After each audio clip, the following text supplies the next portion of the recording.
Let's get right to the nub of the matter. This IQ is the car that Toyota want you to buy instead of a Smart 4 Are they nuts? Or is this simply the germ of an absolutely brilliant idea? Just take a look. Is this the new motoring style icon for 2009 and beyond? Isn't it time someone took on the Smart head to head?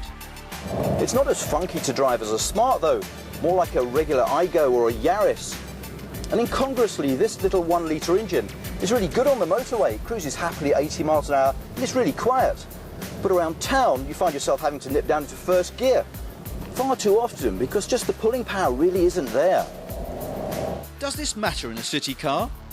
Possibly not, but it's hard not to have the expectation that this IQ will be nippy around town. But it isn't unless you give it a bit of a thrashing. And even then it's a bit too wide to dodge in and out of the tight gaps. What it does do well is park.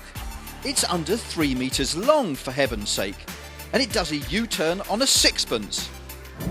This is, Toyota tells us, the world's smallest 4-seater car.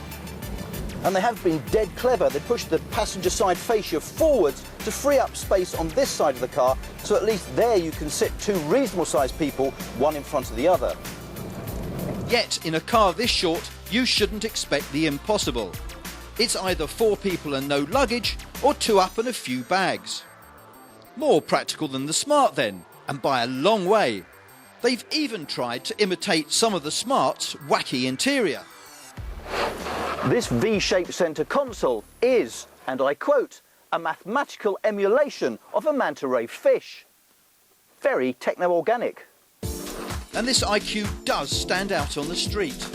From every angle, front, side and rear, this is a highly distinctive small car. It's also incredibly economical, with 66 miles per gallon a realistic possibility and a CO2 reading of just 99 grams. So what is there to make of this Toyota IQ? Well, it's an interesting small car and it's a fine small car.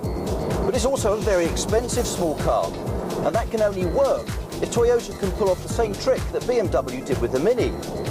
Only time will tell will they manage to do that. The good points?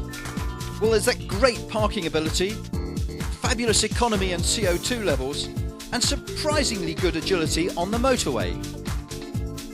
On the downside, well, the performance in town is a bit disappointing, and the IQ isn't as narrow as a city car might be. And of course, it's not particularly cheap.